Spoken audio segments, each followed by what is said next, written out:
3, 2, 1. We're the Wild Cards, and welcome to this week's episode of The Worst You Know, because inevitably, you're worse off for knowing anything we talk about.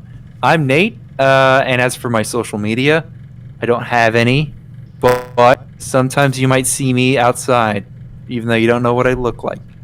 But I know what you look like. Nate is a boomer living in a young man's body. Hey, man. Listen, I remember a time when the internet wasn't that big and it was slow. I had a Vista. I think he's more Gen. I think he's more Gen X.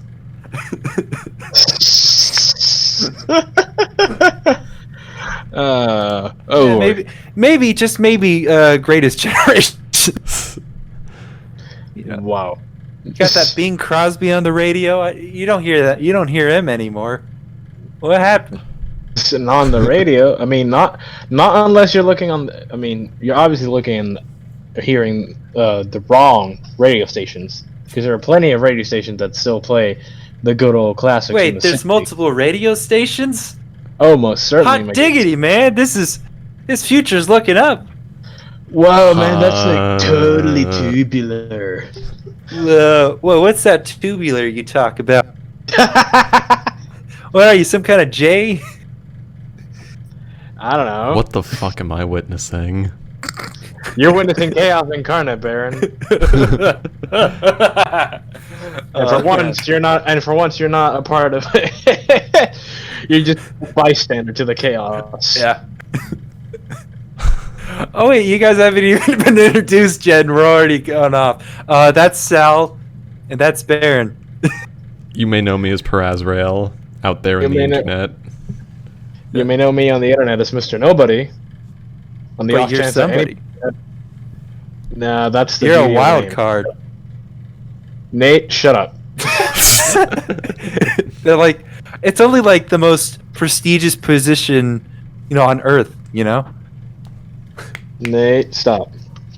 Anyways, you've got like all the presidencies, then all of like the still existing like monarch houses, and then above that is the wild cards. Yeah, the only position higher is the Emperor of Japan, but that doesn't even have any real practical power. But still, neither does the Queen of England. She's just a figurehead. Yeah. But is the Queen of England the Emperor of Japan? No. Fuck. Emperor is bigger than queen, because emperors can rule queens, but not vice versa. Okay, but Nate, here's the thing. I'm pretty sure the queen has outlived several emperors. That's a good point, but it's still her position. She has more power. No, she has more power due to sheer longevity. Also, I think she owns like a ton of real estate. Yeah, that's You'd fair. have to fact check me on that, but like I think that's the current existing purpose of the royalty of England. But listen, Emperor Charlemagne of the Holy Roman Empire, he holds the true power, man. It's through his will that Europe is united. He's still alive, right? Who? Emperor Charlemagne. Sure, Nate. Sure. No. There's an emperor in Japan, thus there must be an emperor of the Holy Roman Empire. Okay, Nate, here's the thing. I'm pretty sure Emperor Charlemagne is currently sleeping underneath a mountain. Oh yeah, that's just his secret hideout. I mean, he's been asleep for a fucking while, so Hey, you try a ruling you try ruling Europe under your wisdom and and force of personality by yourself after the Roman Empire fell, at least in the West. Nate, according to local folklore, and trust me, I read a lot of folklore. Charlemagne is currently sleeping underneath the mountain until the end times come, in which point he will come out of the mountain to help defend his homeland. Yeah, that means he's still alive. Thus, he still has power of the Holy Roman Empire. So what you're saying is we should start prepping a nice German breakfast for him. Wow. What is this German you talk about? There are Germanic tribes, but they are all united under the Holy Roman Empire. All right, Nate, back to the present, please. Wait, I am talking about the present. The Holy Sorry. Roman Empire is strong. It No. totally won't be dissolved and weakened into a bunch of independent states once our great Emperor Charlemagne is dead.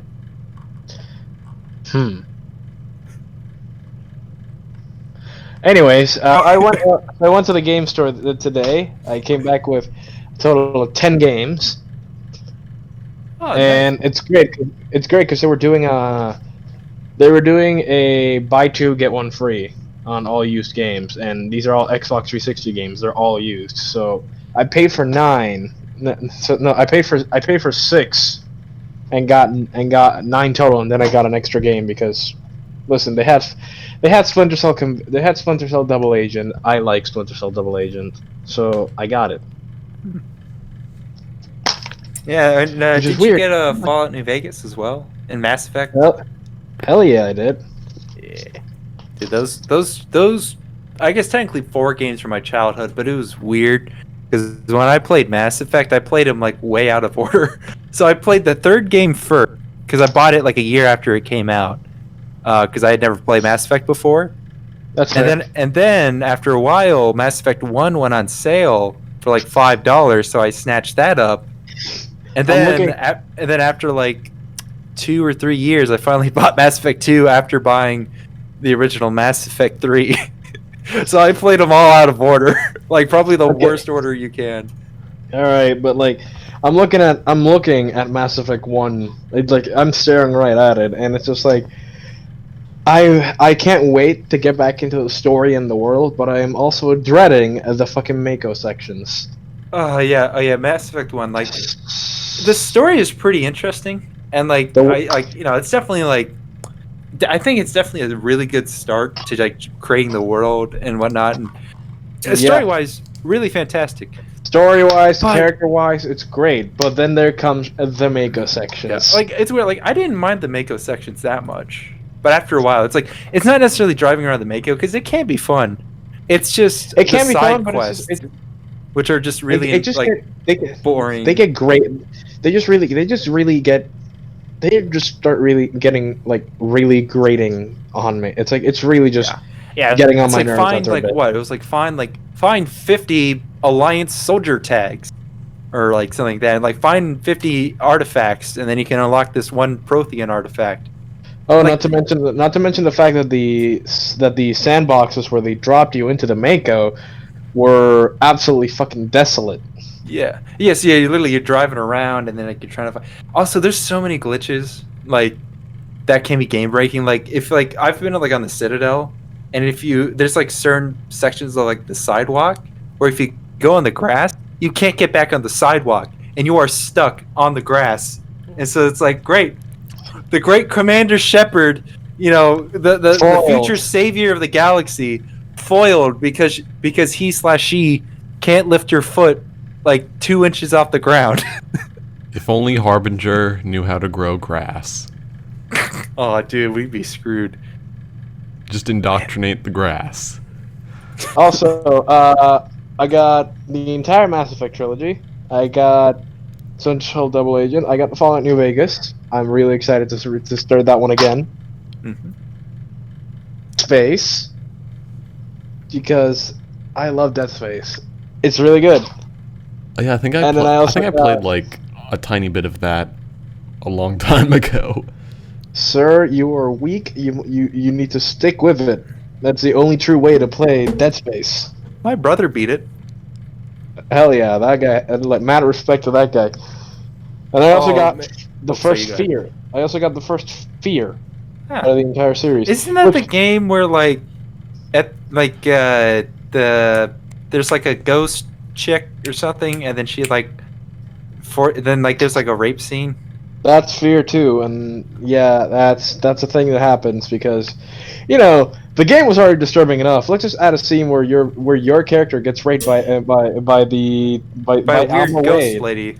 It's like she looks like the girl from The Ring.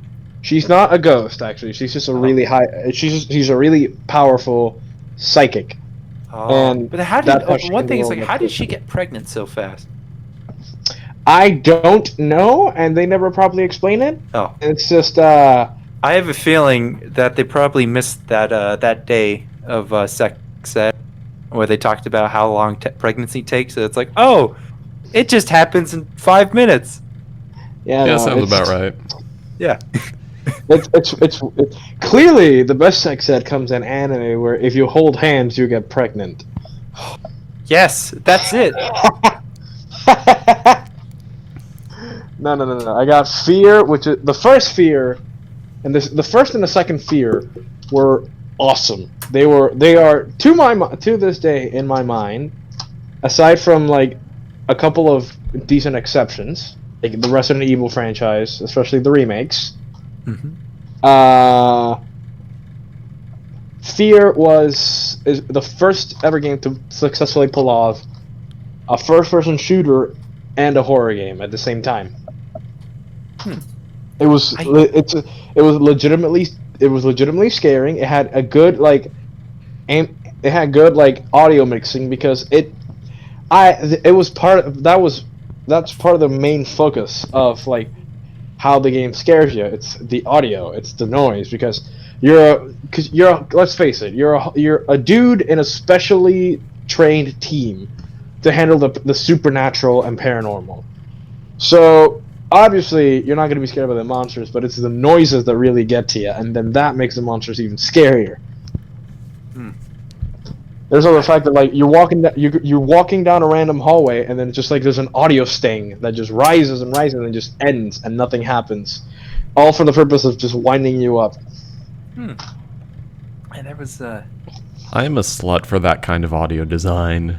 And then there's also I also got Fable 3 because Peter Molyneux is the modern interpretation of a snake oil salesman.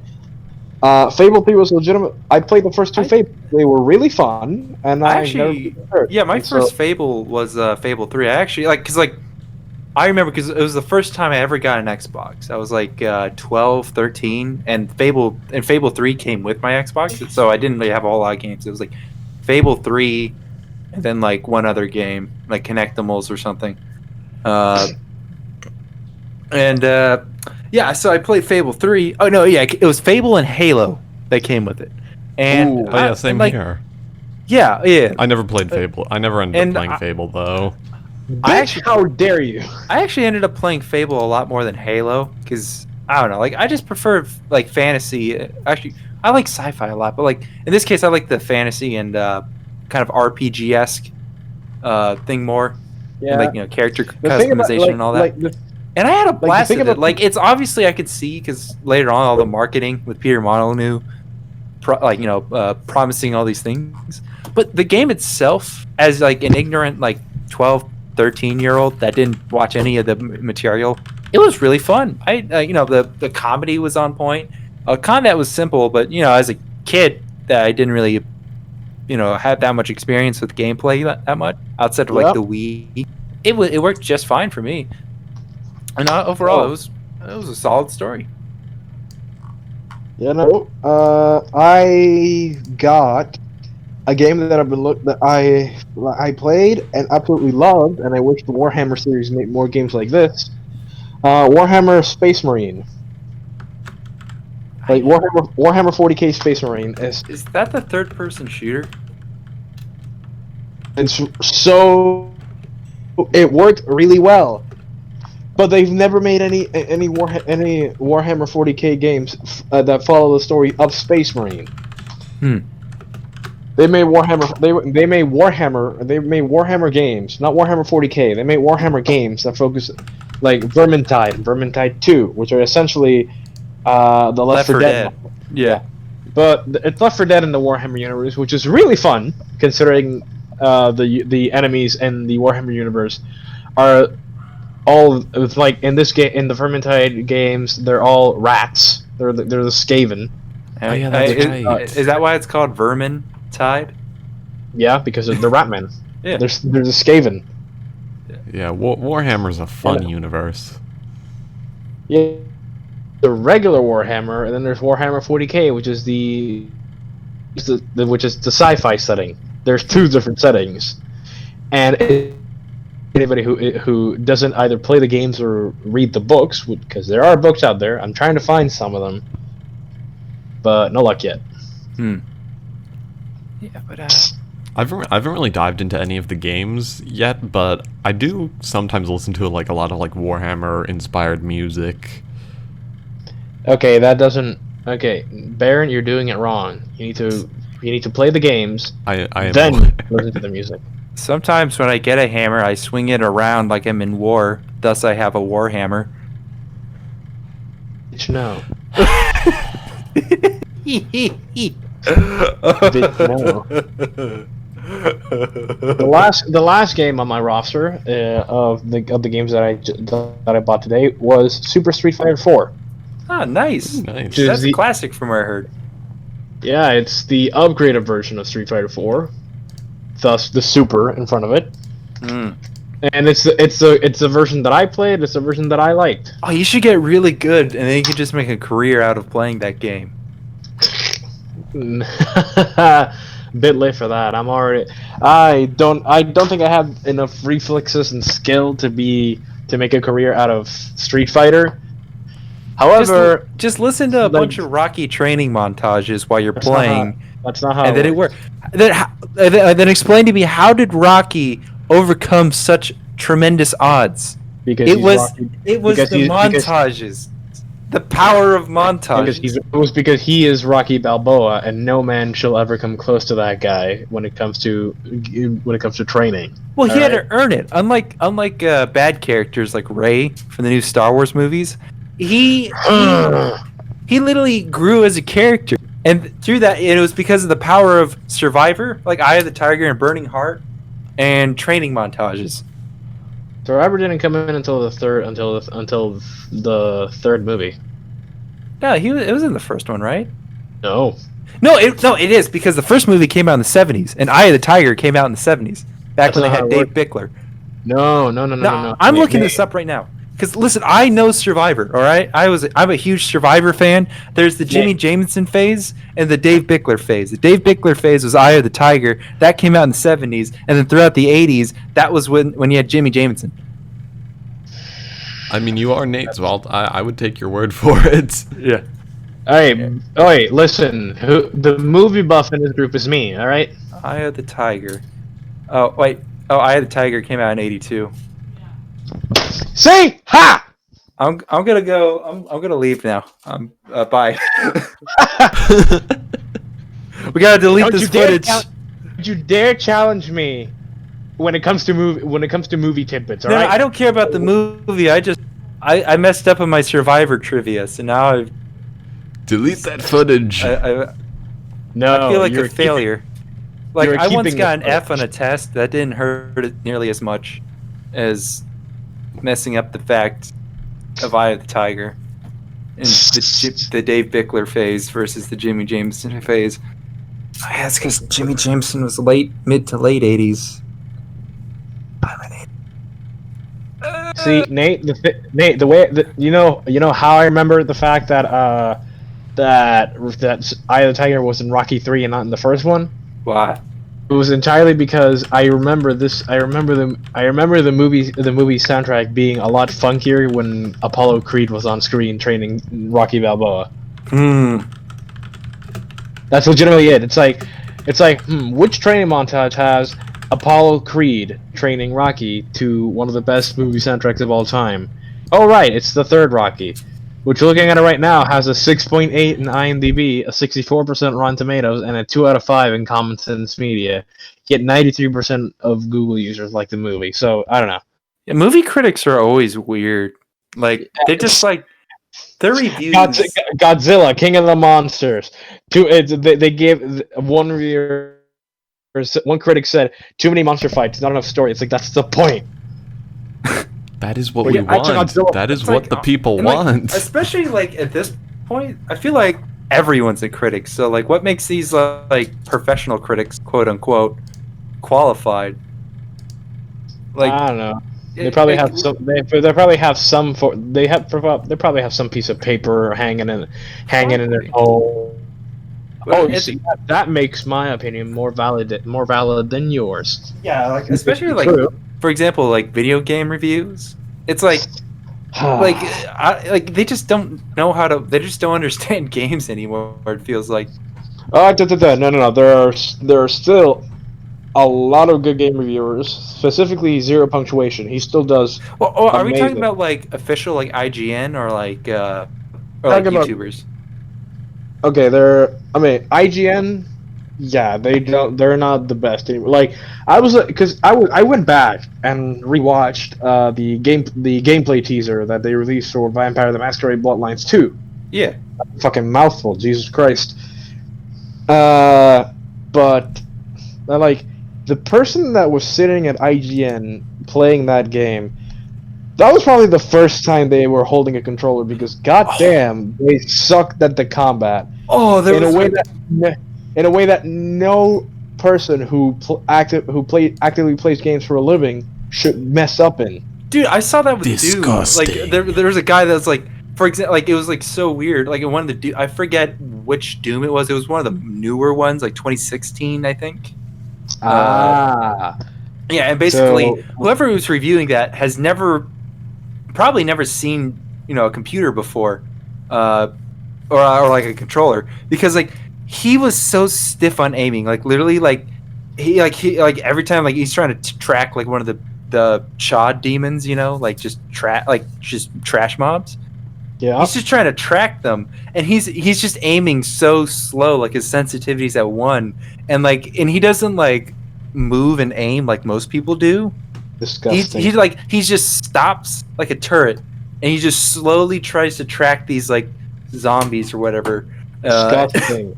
Disgusting. Actually disgusting. Yeah. Yeah, I'm like, This is Unacceptable. Doom. This is the you're franchise getting that was paid built to review this?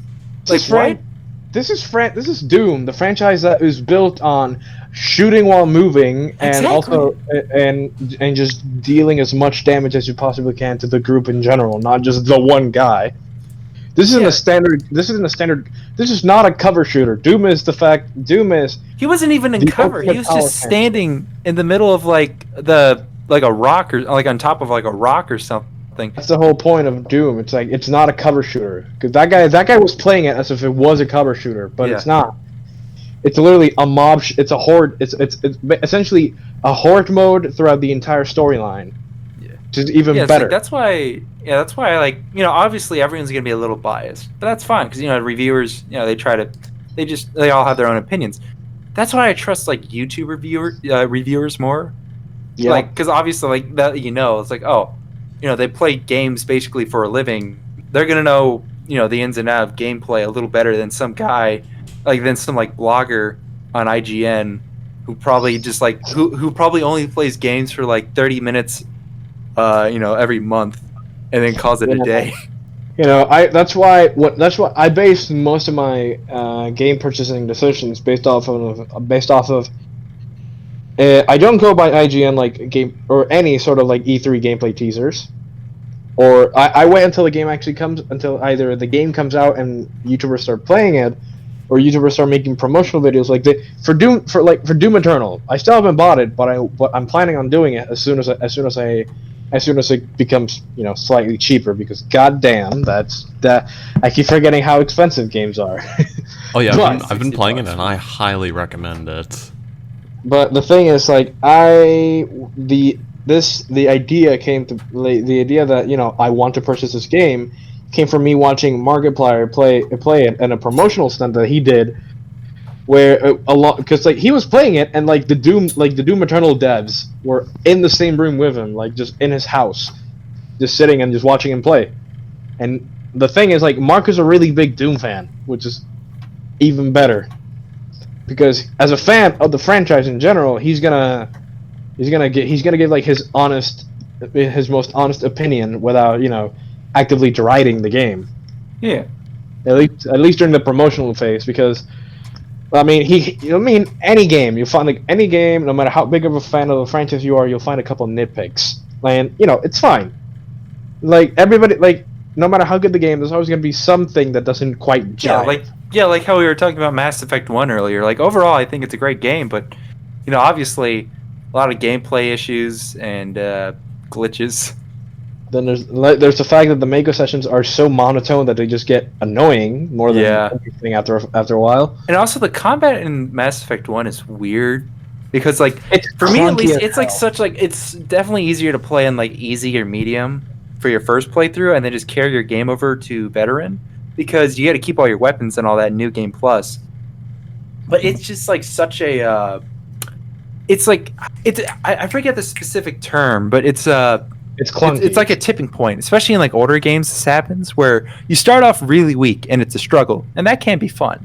But like like in Mass Effect, your guns overheat really fast, their accuracy sucks and whatnot. Yeah. But then after you hit a certain level, it's like your guns almost never overheat, and they're always dead on target, and they just do a ridiculous amount of damage. And it's just like a tipping scale of power where you go from struggling to just overpowered monster, and there's never really any like middle ground where it's like it's like where it feels like I can handle myself, but it's still a challenge. It's raining outside my house. That's cool. Yeah, again, that happens with like Fallout 2, for example, where it's like the early game, especially if you're new at the game and you don't really know what you're doing. It's brutal. Like you will die a lot because it's like it doesn't really hold. It's an older game. It's 1998. Yep. Yeah, and it will like That's it will beat the. You will die from just scorpions and ants. Here's the thing. The only proper way to play either Fallout 3 or Fallout New Vegas is survival mode. Why? Oh, yeah, but like I'm talking Fallout 2. Oh yeah, no, that's what I'm saying. Because like when Bethesda took over, it became a lot of an easier ride throughout. Yeah, that's true. To play the Fallout games until, they came up with a mod that they later implemented, where they added in. Yeah, you have to like watch your like hunger and your thirst and recovering from broken limbs is a lot tougher. You have to legitimately you can only save by sleeping, so you have to be really careful. There's also the fact that that ammo, like the ammo weight, actually plays a factor. Oh yeah. I and it's like that is. Oh that man, Fallout 2 was great. It doesn't matter what mode you're on. Ammo is going to weigh you down. And, oh my gosh! So it's basically at that point, it's until you get like your pack mule train going, where it's like, hey Solik, carry my bullets. Solik, come here, boy. No. And then, like Fallout 2, it's like you're basically going to just carry the ammo for your gun, and that's it. And ideally, you're going to have two guns that use the same ammo. But But it's like the problem is with Fallout 2. I'm sorry, I just wanted to do one more thing. It's like also it's like the power tipping. You start off really weak early game, but then once you hit a certain level and you get like just the right gun or two, and then maybe even power armor, it's done. You're invincible. It doesn't matter. Because for me, like one of the things that I really loved about Fallout 2, and to an extent Fallout 1, is that the cheekiness of some of the things you got, and some of the character interaction. Because at the end of Fallout 2, your reward is a Fallout 2 hint book. Oh, dude, nice. And the caption underneath that, it's like, well, this would have been useful at the start of the game. And it's like, you motherfucker.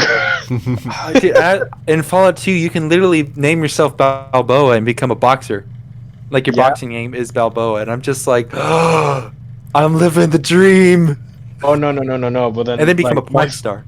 But then way back when, the thing I loved the most about the first Fallout, and the thing that I loved about the original Fallouts were where they were like the isometric RPGs rather than the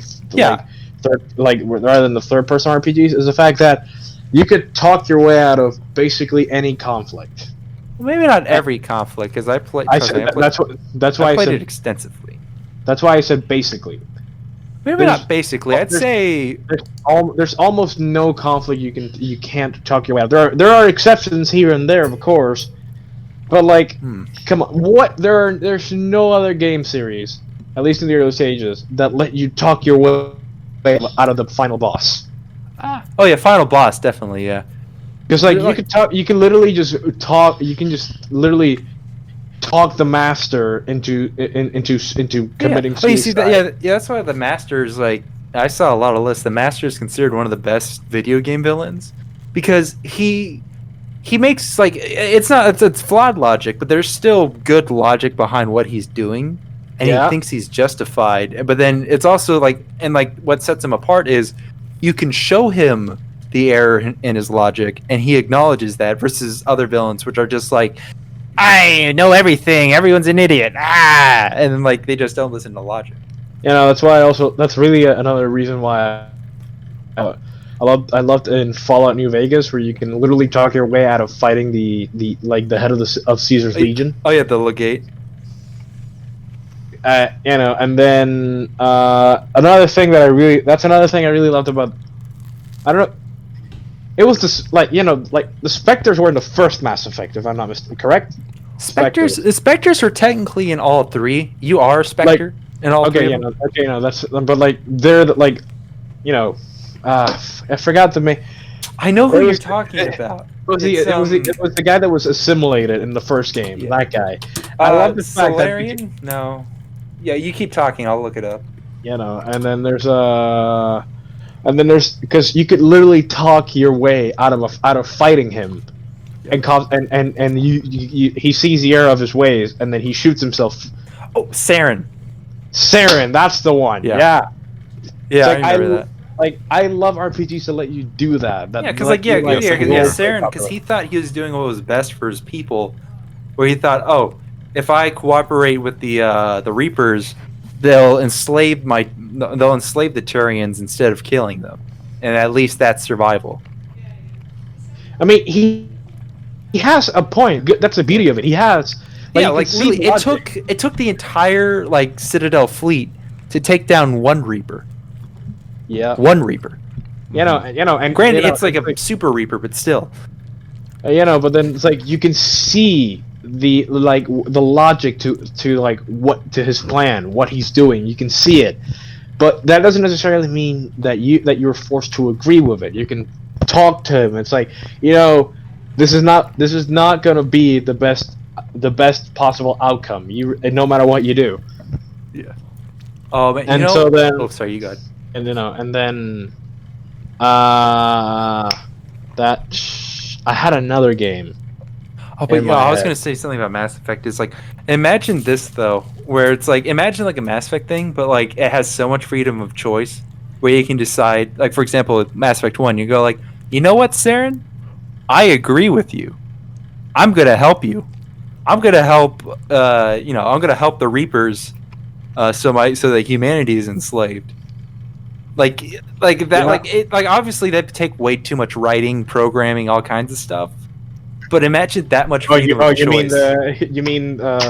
So you want a Mass Effect game, but from CD Projekt Red is what you're asking. Kind of, but I love how Mass Effect went. The storyline is absolutely perfect until the ending, of course.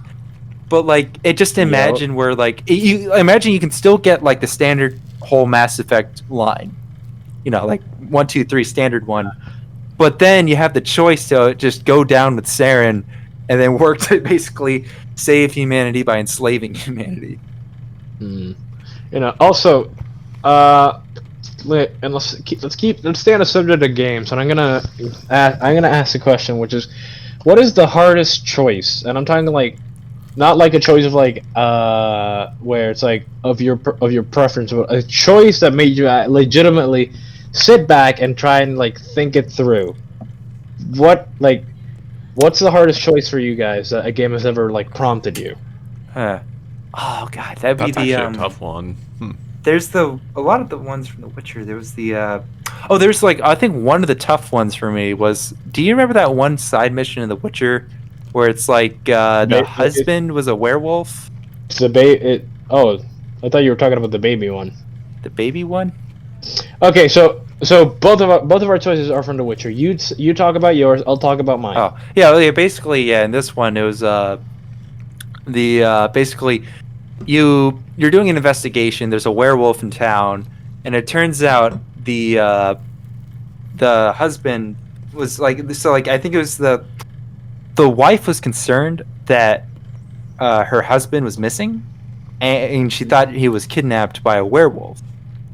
It turns out that the sister of the wife turned him, or actually was keeping him a werewolf because she wanted to be with him. It was like really weird, but basically you have to choose between do you let the man in werewolf form kill this lady for turning him into a werewolf, or do you save the lady? I'm like, there's not really a whole correct answer here. It's like she's like, pretty bad, but do you let her get murdered? And like the werewolf isn't even a bad guy. He's just mad that he accidentally ended up killing his wife. Yeah, no, because that's something that I find that The Witcher pulls off beautifully when it comes compared to other RPGs. It's like, first and foremost, each and every side quest is richly detailed. First and foremost, like, mad props to CD Projekt Red for that. Every single side quest in The Witcher 3 has so much thought put into it and so much writing going into it. Yeah, it's like they're actual storylines instead of just, I need you to go collect 3 flowers. Looking at you, Dragon Age Inquisition. Yeah, I love Dragon Age Inquisition, but god damn. Yeah, the story was great, but it's just so much slog. Like, come on, like it should not have been open world. If it was like the semi-open world, like in Origins or 2, would have worked beautifully. Just keep me on a railroad on this beautiful story. Don't distract me in this boring world that's a pain and a chore to walk through. I want to get to this story. Yeah, no. But like for me, the hardest choice in The Witcher, in The Witcher 3 specifically, because The Witcher can concern either of the 3 games. But The Witcher 3 has, well, there's several choices that I would love to like pay homage to. There's the choice in one of the early quests where you meet the Red Baron, right? Mm-hmm. The Bloody Baron, sorry, the Bloody Baron, that one. And you find out, he's the Red Baron. My glorious, pulls out like a World War I Fokker. He's like, I'm gonna. No. Okay, hang on. Listen, I had a brain fart for a moment, all right, but the Red you Baron. meet the Bloody Baron. You meet the Bloody Baron, and I wonder you if find it's out. Red Baron pizza. Wait, what? Never mind. It's a rabbit hole. We're not going down that one. Okay. So, so you meet the Bloody Baron, and you find out about his family circumstance, and it's really, really, really messed up. But you can see that he cares as a human, he cares about them on some level. But then, you find that you're tasked with finding his wife. You find his wife in Kirkback Bog, and so then there's you get a choice later on where it's like, oh yeah, the children. Do you sacrifice the kids so then that our glorious leader, the Mad Baron, can live, or do you save the kids and then have the Mad Baron kill himself? Like, no, save the Baron. The Baron must live. He should be the true king. Sorry. Okay, but that's opinion. That's a legitimately tough choice because it's they're either the choice is worded in such a way where it's like, what the fuck do I do? It's like there's no clear-cut answer. Yeah, that is true. Yeah. And you only ever find out what went down after you've made the choice. Yeah. And then by that point, you're gonna have done something that made the game autosave over that, so you can't go back. That's why you save scum like a true like me. Like a true RPG player. Literally, it's a problem I have, but it's basically every 10 steps I take in an RPG, I save. Yeah, I'm like, just in case. I know, but then the choice that I actually want to talk about, because it was the toughest one for me because unlike several of the other unlike a lot of the choices in storylines and quest lines for The Witcher 3, which aren't timed, this one was. It had a countdown to it, which made it all the tougher for me because there's this one quest. I keep forgetting which one it was, but there's one quest where I fucking hell. I forget exactly what happened because it's been a while. But towards the end, towards towards the quest climax, there's a scene where this lady where you're helping this lady out, and she hands you a baby, right? And so what happens is that the baby, when she hands you the baby, she says, do whatever I say and trust me. And so then later on, and so then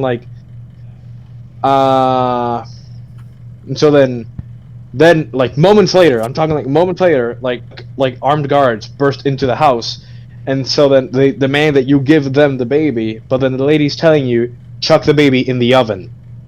Oh, I remember that. Yeah, it was because all she says is throw the baby in the oven, and I'm like, huh? Ah, that's it's like, what do I do? That's a I sheer think I what threw the fuck baby in me. the oven. It's like, oh no, I did that as well, mainly because I said, you know what, screw it. But then it's like at the time, it's just like this stranger who you haven't met, who you haven't known for long, and is telling you to throw a baby into an oven, or do you trust the baby's? I think it was their parent or relative. It's like, or do you trust this other person who came with armed guards, but is apparently doing some real shady shit? And do you hand over the baby to them? Yeah, wasn't the baby possessed? I think it wasn't the baby was possessed. I think it was somebody was possessed, and they were. Oh yeah, I remember. It was the king's son or something, and he was like kind of like loop-de-loop because he was possessed by like by like a monster or something, and then you had to hide the baby because he was gonna do weird things with the baby. That's the one. That was that was the toughest for me, mainly because of the fact that it's first and foremost they just chuck in the element of a countdown. Yeah. Which is never good. Yeah, exactly. That's why. That's why it came in handy when I did the save state, because I think I remember I handed the baby over and then I realized that wasn't the correct choice. Surprisingly, I should have burnt the baby, so I just went back and I saved scum like a true scum of the earth. Moral of this episode: whenever you're given a choice between handing a baby to armed guards or throwing it in the oven, you throw it in the oven. Chuck it in the motherfucking That's oven. where baby back ribs come from. Jesus Christ, that's horrible. Alright, Baron. So, Nate and I have already talked about this, but what do you have to? What's your take? Like, what's the toughest choice the game has ever presented you with? Okay, I was thinking about this, and this is probably going to sound a little more trivial than your guys' answers, but deciding whether or not to become a vampire in Skyrim's Dawnguard expansion. Oh, I get that. It took me a whole day to figure it out, because I saved before making the choice, and then I saved after, and and then I was like, what should I go with? Yeah, that's a tough one, but like, you see, I'm dedicated to the Wolf Clan because hell yeah, there's no drawbacks to being a werewolf. It's all positive. Is that because like with vampires coming out of your ears? Yeah, yeah. Okay, sometimes they say that. And it's like smells like a wet dog. And also, I find your wolfish grin unsettling. Yeah. Here's the one drawback, and I use that quotation fingers. You don't get the minor XP bonus from sleeping in a bed. When do you sleep in a bed in Skyrim?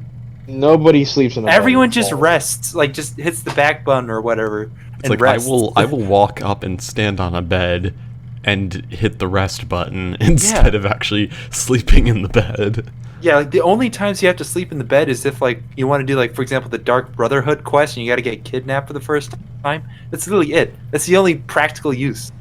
Yeah.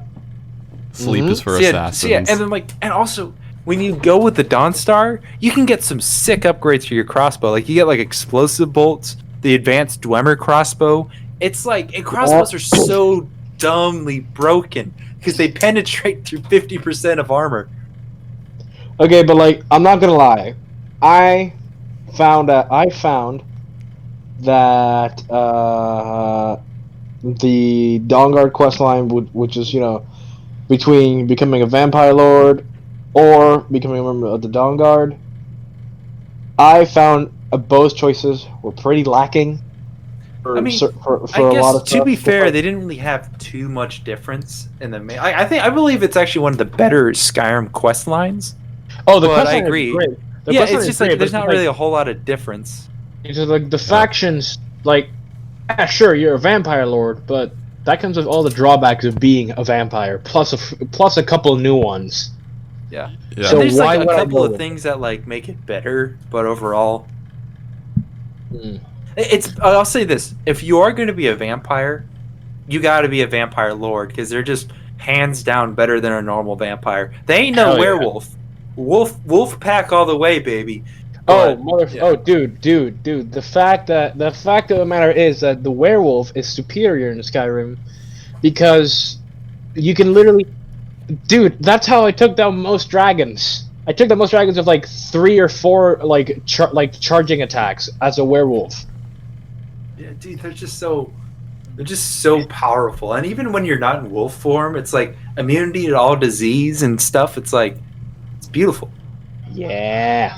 And I'm personally here for the Vampire Lord's crazy person telekinesis ability. Yeah. Like, I who guess doesn't it's want to just true. force choke people? But who doesn't want to run around like a dog? That's always fun. Dude, yeah, no, and there's also the fact that first and foremost, you're not weaker in the sunlight. Yeah, that's true. And secondly, You're not weaker to fire. You're not weaker to fire, And and then most you're things also, use fire. and there's also the fact that you are also not required to constantly feed, That's because true. otherwise it shows on your character model, Actually, and then after a while one they thing will, is with they will the straight update- up attack you. Actually, no. That was pre Dawnguard.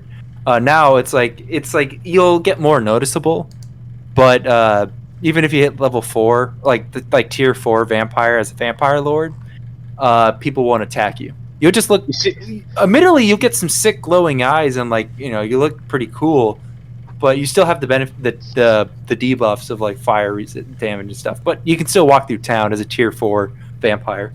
okay, you see, I wouldn't know that because why would I go back after being a werewolf? Yeah. I guess it's fair. I did both because I played Skyrim a lot, like literally.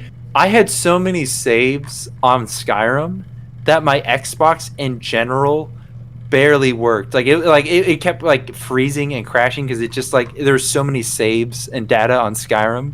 So like my Xbox almost bricked because of the amount of Skyrim I played. Bruh. Yeah, no, That's when I learned.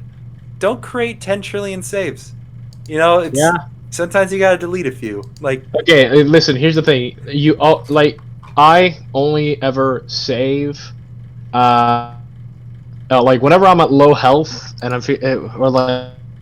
I'm like low on health items. That's a way to say it. Whenever I'm low on health items in an RPG, I will always save before entering a building. yeah, that's fair. Or I always save for whatever seems like a choice. Also true. Yeah. But like for me as well is that because going back to like the idea of an RPG offering you like such a diverse array of play styles that you could essentially play any role and still beat the game.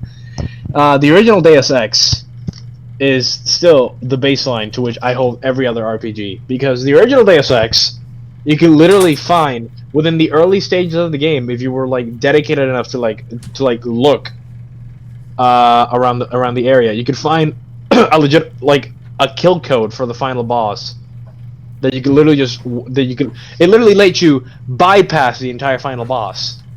I remember that. Yeah, no. Why are you further away now?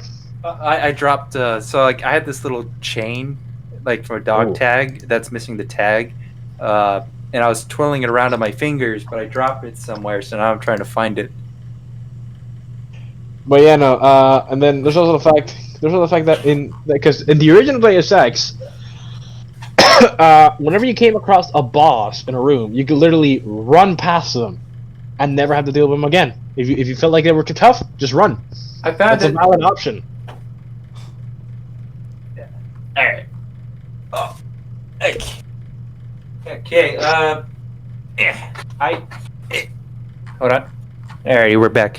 But I don't mean to be a party pooper. Oh no, but no, I think we're at time.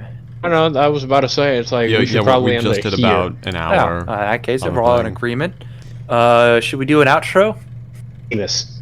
Yeah, so Penis? thank you all for listening into this this week's episode of The Worst You Know.